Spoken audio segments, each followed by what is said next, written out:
So the idea of this maamer, the maamer called Venigleh Havayah, from 1955, the Rebbe is asking a very strong question, and the idea being that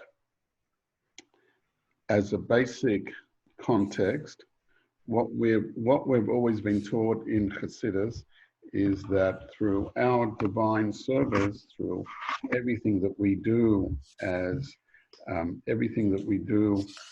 Jews, we create and we permeate the world with divine light, with divine influence, with holiness, and that is the role of the Jew. And every act that we do, we bring more and more divine influence into the light. What is this divine influence? This is the divine influence as represented by God's name, and that we have the name, a revelation of godliness into the world. And when we recognize that God exists in the world, we bring more holiness to the world. God shows himself in a number of ways, and God has a number of names. But in particular, we talk about the name which represents God, how he represents himself in the world, and that is Shem Elokim. There is another representation of God, and that is when God shows himself shows miraculous nature that is going beyond the world, going above the world, without the constraints of the world. That is in general, we talk about the name Yud-Keh-Vav-Keh, the name Havayah, which is God as is showing himself as a transcendent God, beyond the limitations, transcending limitations. That's some background, that's background context. In relationship to the future world, in the times of when the constraints of godliness will be taken off, that is to say that Shem Elokim will no longer dominate, Shem Elokim being the God how he shows himself in nature and constrains the great revelations that come from the transcendent light of Hashem, represented by Yud-Keh-Vav-Keh. So when in the times of the future, in the promised time, post-Mashiach, there will be this time when Shem Yud-Keh-Vav-Keh will be openly revealed, not under the constraints of the Shem Elokim. Okay, so that's background knowledge which we understand and we've discussed previously in the maamer. The Rebbe asks a very strong question and says, well, we've also learned that the world at the time of, in the times of Mashiach, in those times, the world will still be in existence. That means that Shem Elokim, what shows the constraints of the world, right, will still be operating. How is it possible that Shem Yud-Keh-Vav-Keh can shine? How can infinite light coexist with the finite light?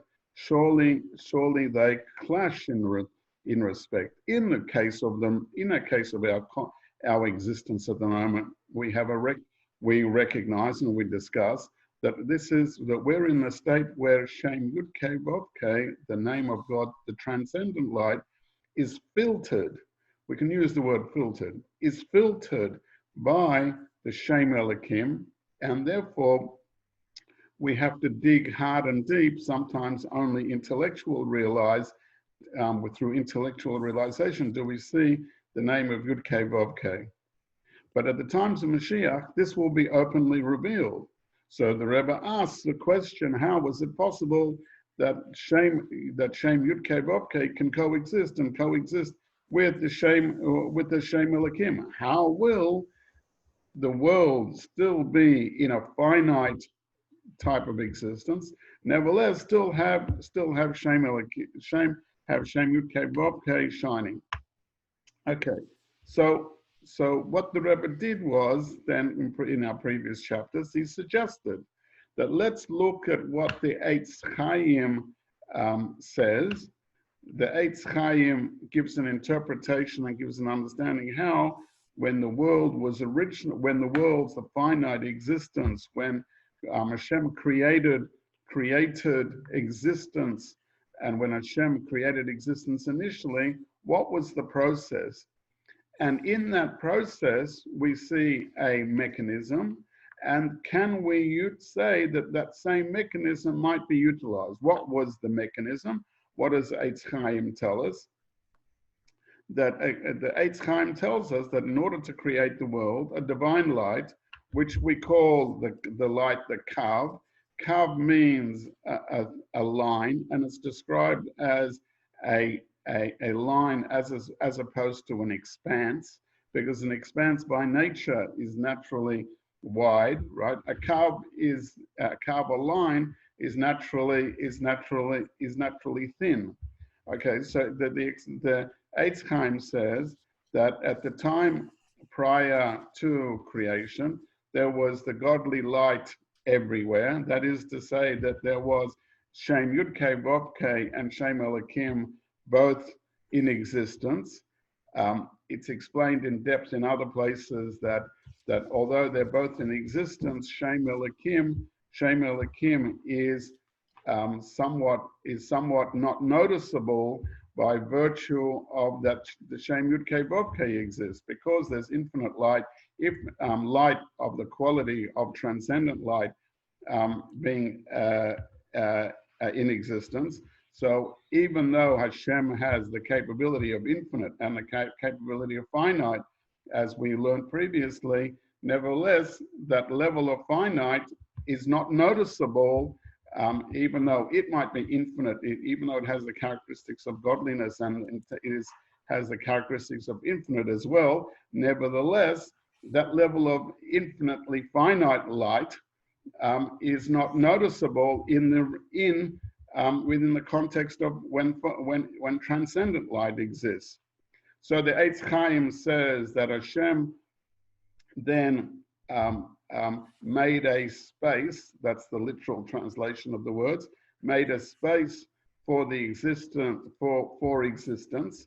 That is to say, he made a space by removing all of the transcendent light, the infinite light, and then proceeded to shine the finite light, the kav, and thereby through the processes of what's called tzimtzum, of contraction, eventually led to the creation of creations which are finite. We're skipping out a lot of details, but the Rebbe is saying over there that perhaps that process of the Eitz Chaim at the time of when existence was first brought into being, maybe that same process will be duplicated at the time of Mashiach. In what way will it be duplicated? Because there was once existed finite and infinite light, and once there is now being the world being now created, then it will be possible to shine the infinite light into it, and thereby Shem Yud-Kei Vav-Kei, then the light of transcendence will coexist with the finite light.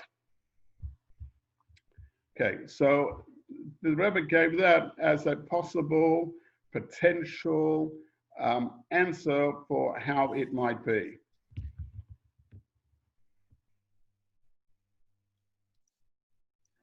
Yep. Okay. Yep. All right. So with that, we can then continue and then say, so that is a potential answer. Okay. The Rebbe then continues, and we'll start with the Hebrew. So the Rebbe then continues and says,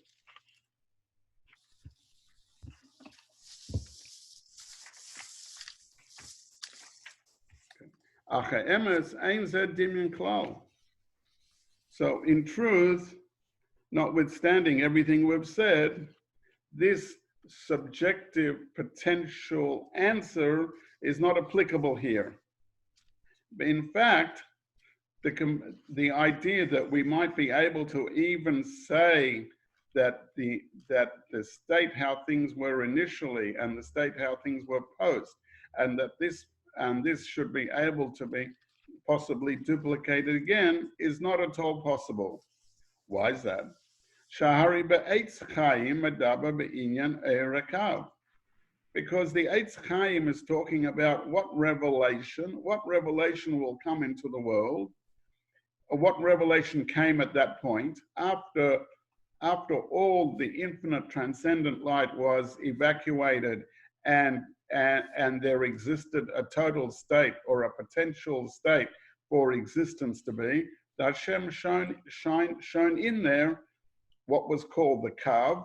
The Kav is a ray of light, but that Kav itself, which was put into the world in order that eventually allowed capability that Hashem to be able to create the world, the Eitz Chaim calls that itself a Kav Kotzer. So a descriptive term that's added to the idea of Kav is that it's Kotzer. What's the meaning of Kotzer? Kotzer means it's short. What's the idea meaning that in that? He explains, Shehu Ein Sof Hagvul. It is considered short from the point of view that it is not like the light which is infinite. It is, although it is Ein Sof, although it has a dimension of infiniteness about it, it is characteristic of the nature of to be finite, to be able to create things of finiteness. This is well understood because in order to create the world that we live in our existence is in a state of finiteness. Everything that we exist in and is in a state of finite. We wouldn't be able to exist if things were infinite because that's beyond our capabilities. I can, as to give the example, something like we mentioned before, if I have any of my electrical appliances, and then if I don't use the right voltage in it, right, then if I put in one which is much higher than it, if I would put something of the thousands voltage capability, I'll break things in the same sort of way. If there was a more infiniteness that come into the finite world, things would break. This is obvious. The reason what the Eira Kav enabled in the creation process, because it has the concept or the capability of finiteness, it took from Hashem's infinite capabilities the finite aspects, and after being contracted down, it allowed the capability of finite existence to exist. But that itself is its limitation, as the Eitz Chaim, which is the teaching of the Eitz Chaim. It is essentially finite. That is to say, and the next words are because the Tzimtzum allowed in the first place itself to be diminished, and therefore finiteness was originally created. But that itself is its own limitation, because Kav itself is finite. Omnon kan meduba, but continuing, but when we're in our circumstances, what we're talking about is that kan medaba edus ein sof shehaya mamale sacholog. We're talking about trying to draw down once again, or to try to bring back once again that dimension, that Ein Sof, that infinite capability of Hashem, Shehu Mamala Ezacholo, that once filled the primordial space. Of course, when we're talking about space, we're not talking something physically. We're talking about the spiritual entity of that space, but which has the characteristic Shehur Ein Sof Habli Gvul. It is the characteristic, represents the characteristic of Hashem, how he exists in a totally infinite capability without any constraints whatsoever. So in our initial supposition, in our initial thoughts of how we would try to understand things, we said, let's try the same process the Eitz Chaim suggested, which is of when initially created. But what that did was that first of all infinite capability was removed. Then the finite capability, the infinite finite capability, was then introduced, which allowed eventual finite creation. So that's by nature core is somewhat limited. But here in our verse, and the topic that we're discussing will be at the time when there is infinite, the infinite capabilities of Hashem being revealed. So again, we have the issue: how will that possibly be?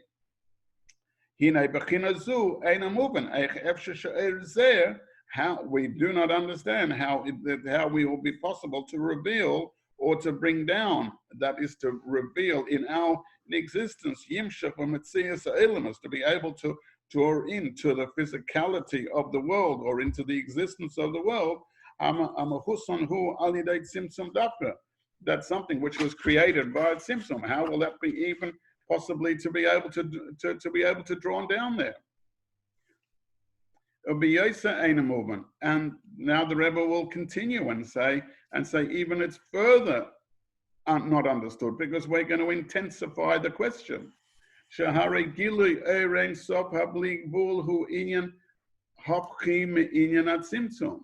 The whole idea of revelation of the infinite dimension of Ein Sof is something which is the total opposite of the concept of Tzimtzum, which is represented by the Kav. The Kav, which created the world, gave us the capability of finiteness, and yet where we want to introduce something which transcends all of that.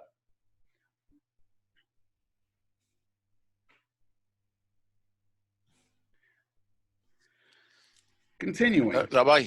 Yeah. Rabbi. Yes. Just give me 1 second because something is burning on the stove.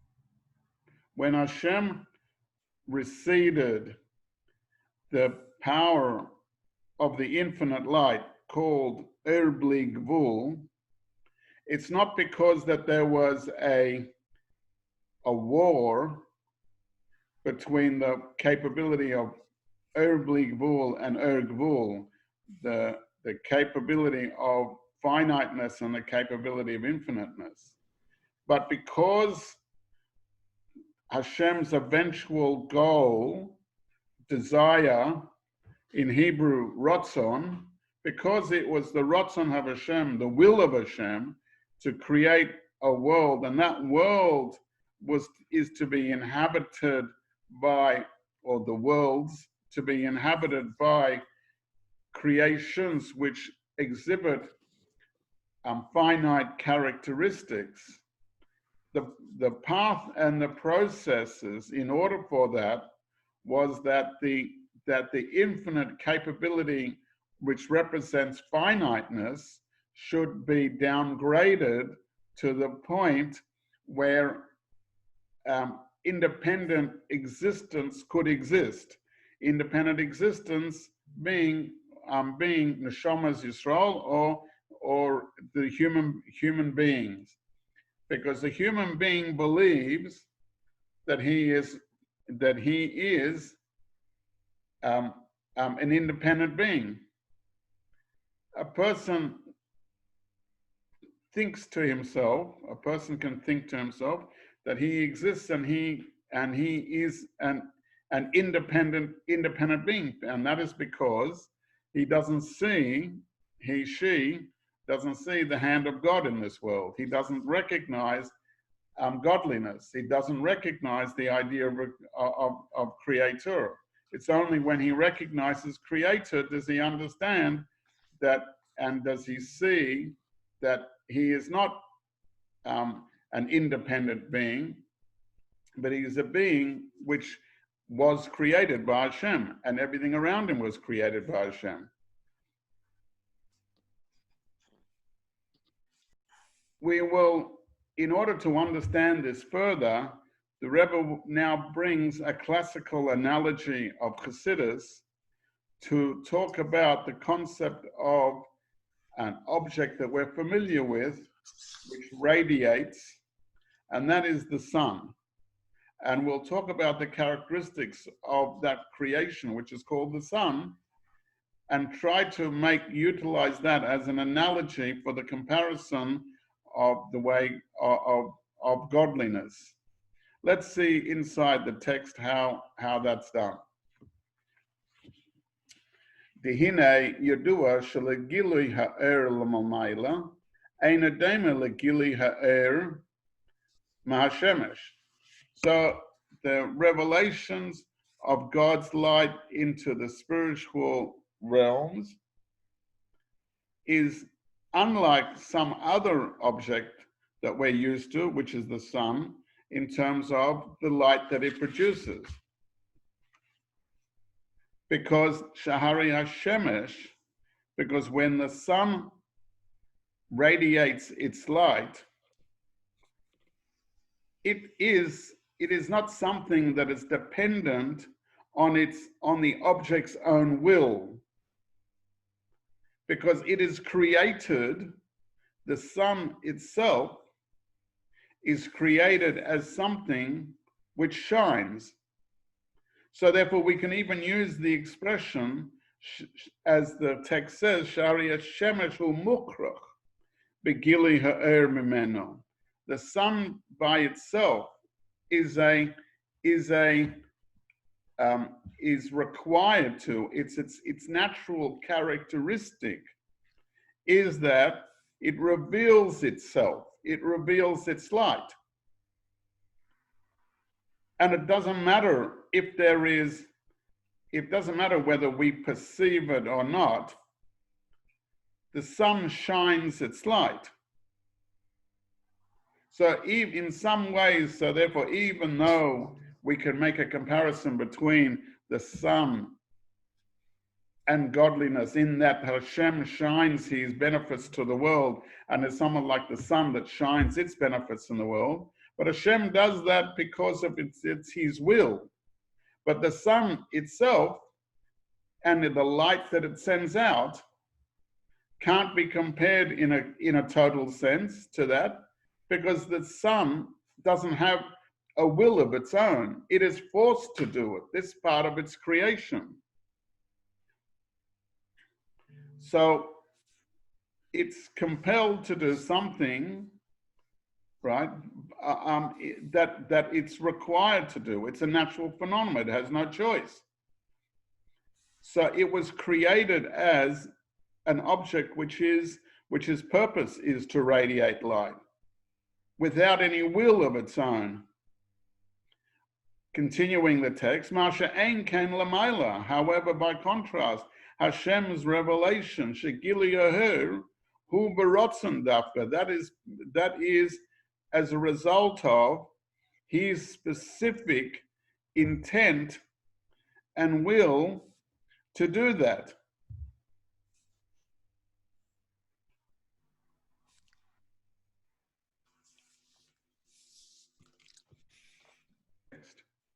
That is to say, V'hainu shekedem atzimtzum haya arotzon b'bechinas gili dafka. That is, prior to the tzimtzum process, before God restrained or contracted the light to come down, his will was that there should be a total revelation of his light. So he is Gabris, and at that time, there was a overpowering, as we mentioned before, of the capability of revelation over the capability of Helam. So at that time,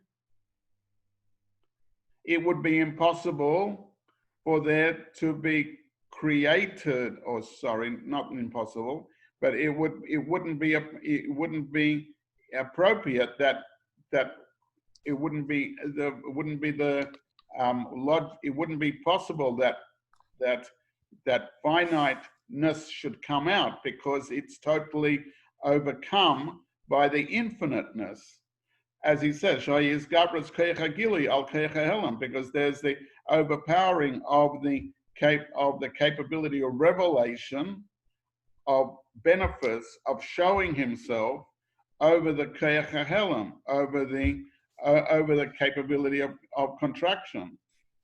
I want to tell you that I want to give you an example of this in a physical sense, where this is not in the text, but I just want to give you, just to discuss this idea.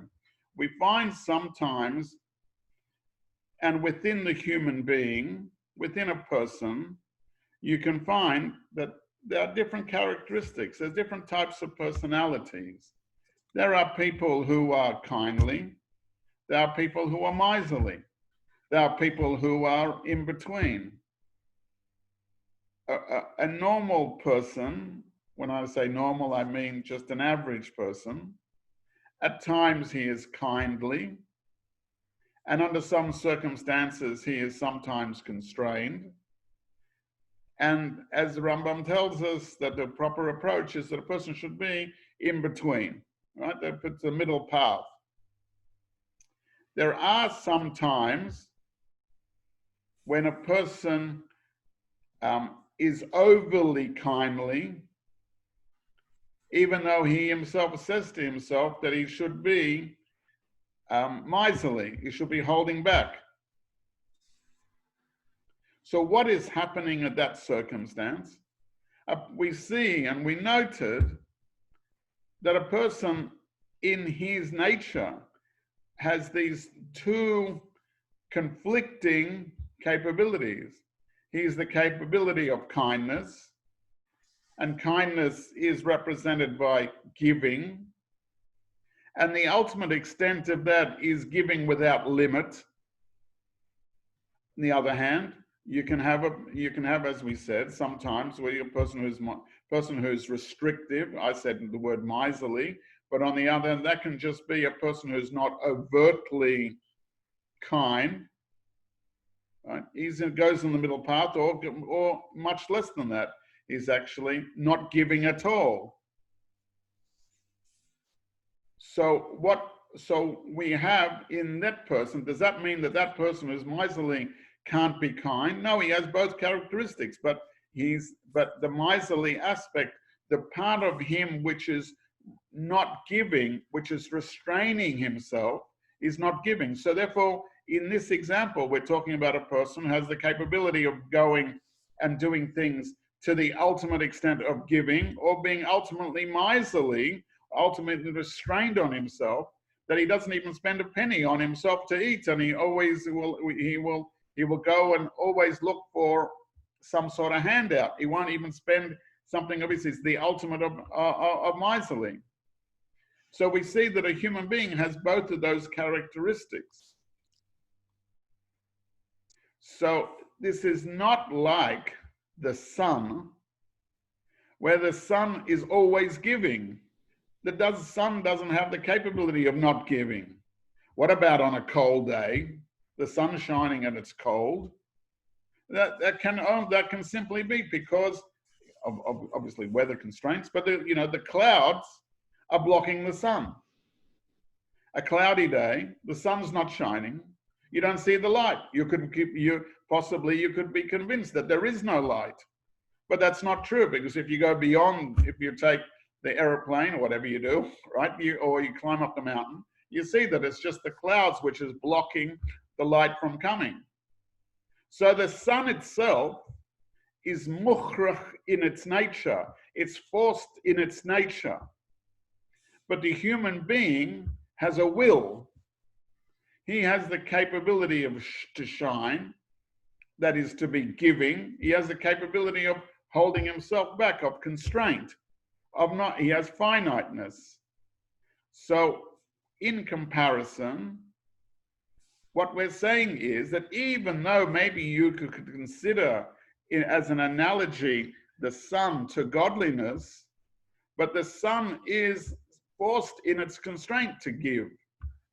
But the person, a human being who's made in the copy of God, he does things by his will.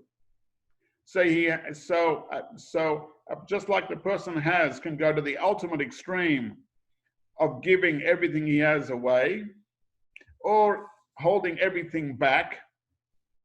So in understanding Hashem, he has the capability of being infinite, of shining, or he has the will to be finite. In that will to be finite, that can be condensed lower and lower. Now, this capability of being constrained is not dependent upon tzimtzum, just like within myself, within yourself. You don't have to contract yourself. In order to exhibit tzimtzum, you can be contracted. You can have that nature of miserliness in your side of yourself, or you can have that nature of giving. Right? This is all part of you. So you don't need to come on to the idea of tzimtzum to say that there is finiteness in the world. How do we know Hashem has this infinite capability? So let's continue in the text. Sharigam kedem tzimtzum, even prior to tzimtzum, the capability of being finite existed, or the capability of Hashem expressing himself with finite light existed. Because as stated in the Havayah Kedesh, it says that because Hashem is the ultimate state of perfection, we say, just like Hashem possesses the infinite dimension, he has the capability of finiteness as well. That is the capability of being able to conceal himself. At the time of creation, at the time when Hashem created existence, what was there?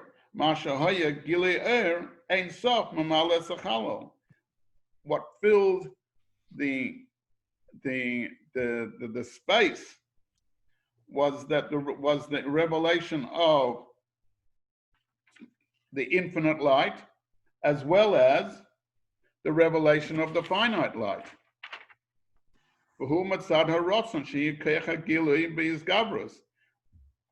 And this was because Hashem he willed that this capability should exist. But after the tzimtzum, but after the tzimtzum process, Hashem willed that the capability of infiniteness shouldn't be revealed. So as he says, as the text says, because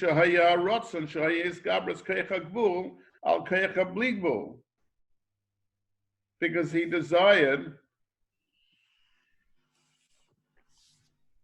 that he wanted there to be the overpowering of koach hagvul, of the capability of finiteness, to be overcome al koach habli, to overcome the capability of without restriction. So, and what did he do afterwards? He reintroduced the light which is finite by Begam la'achar tzimtzum shechoza b'eir. And even after he took away all the light, after the tzimtzum, he returned or reissued b'eir and lit up via the kav, which by nature we said is finiteness, introduces finiteness. And why is that? He did it in a way with the will. Hashem did it with the will that this is an important point, with the intent. So let's just say that instead of I'm reusing and I'm saying the same phrase again, but I'm not using the word will, but the Hebrew is the will. but it's with the intent that the finiteness should be introduced at all levels. So because Hashem wanted and reintroduced and created everything with the intent of finiteness, that automatically builds or constrains existence in a state of finiteness. Because that is the will, that is the Ratzon of Hashem, that there shouldn't be the believable without limit light, but the light, even though it might be infinite in its nature, but it has the intent in it of limitedness. And continuing in his words, it's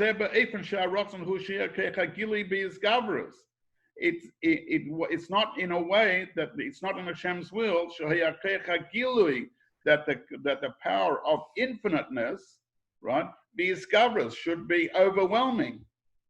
And so if Hashem didn't want the intent anymore of the Venigleh or without any limit capabilities to be there, and as well the way it was introduced with the kav kotzor, with the kav, the line, and the line, remember we said, is by nature a thin line.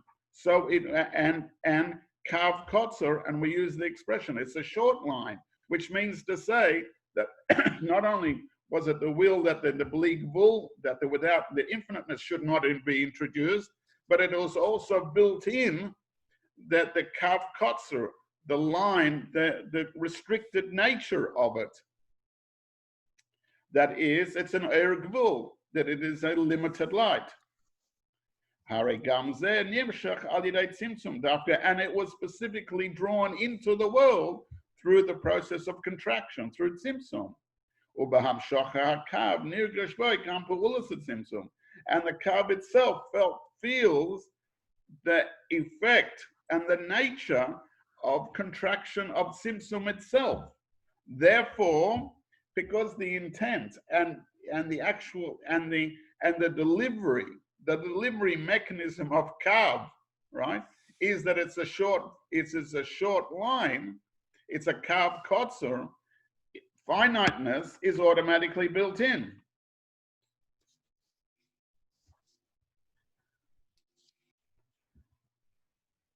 Therefore, as we've said, prior to the introduction of tzimtzum, prior to the kav, at the point when before existence was introduced, there was the infinite light and the finite light both in existence. But as the infinite light was there, no finiteness could take hold, because it is swamped over by the infiniteness. And therefore, as the Eitz Chaim has told us, it has to be taken away. And although it doesn't mention it over here, right, but in other places it talks about that, how it has to be taken away entirely. The effect of infiniteness has to be taken away entirely. And that's self-understood why that has to be, because if any aspect of the light of Venigleh, which is infinite by nature, would still remain, then the kav would be infected with that, right? It would be influenced with that. So therefore, all infinite aspects, all Venigleh aspects of Hashem had to be taken away without any limitations, so that the state of limitations could be introduced, and with the intent of reduction, with the intent of the kav, then the creation could exist. So now, with that as an understanding, we go back and we reintroduce our question again. If there exists that the whole world is created with the intent and everything, and the idea of finiteness is built into the substructure of the world, of the existence, that everything is built with the substructure, with the intent that it can only be finiteness. So therefore, the mechanism that the Eitz Chaim mentioned can't even exist, because how can infinite coexist with finite? It'll automatically be overswamped. And that's the last words of the Hebrew that we'll just finish off now. Kivan she'inyan at simsum ve'inyan agili erein sof habligvul heim based to nuas chavchim. The original question and the original concept still stands, that the light, the infinite aspects of Hashem and the finite aspects of Hashem cannot coexist in the same spiritual space, because the finiteness totally gets overswamped. Sure, we said that there has to exist finiteness, but that's in order for the concept of completion to exist, that Hashem has to show them in aspect of finiteness. I mean, that's and that has to be there, as we said. However, that was in Revelation, everything was infinite. But here we're talking about that the world is finite. When the world is finite, how can there be a reintroduction of infiniteness? And that's what he explicates in the next Hebrew line. Eich efsha, how is it possible?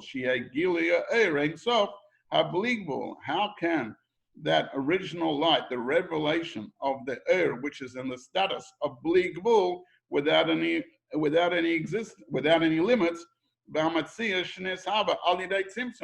can it exist in a framework of something which was created with the intent and with the delivery of finiteness? If your network, just go to networks, if your network is built under certain constraints, how can you relax all those constraints all of a sudden and pour in an unconstrained energy? It was built and it was delivered under constraints. So therefore it's impossible to actually deliver something which is totally unconstrained in something that was built and was produced and actually exists under constraint and extraneous existence. As he finishes off, Shazel Inyan Chibur Beis Chavchim, because this would involve the fusion of two opposites. Okay, so we've got the question, and the question has been made sharper. Prior to today's session, we didn't understand it in the same way. What today's session has led us to understand is that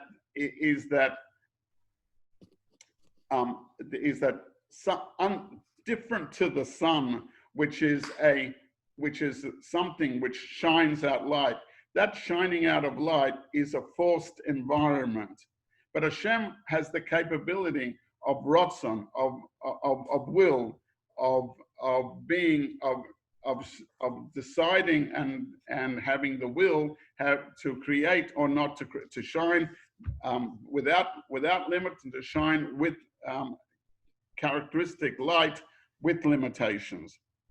Hashem created the world with the kav kotzur, as we mentioned, the line, the kav kotzur, which teaches us that the frameworks that was built for existence are as a framework which is built with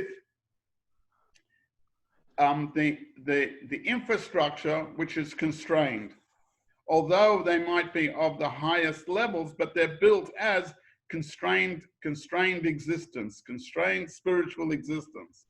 And the light which Hashem is not shining at this point is the light which is bligvul, which is referenced by the Shem Yud Kei Vav Kei. At the time of Mashiach, that light will be shining. Our motivating question is, how can that exist in a framework which is built on finiteness?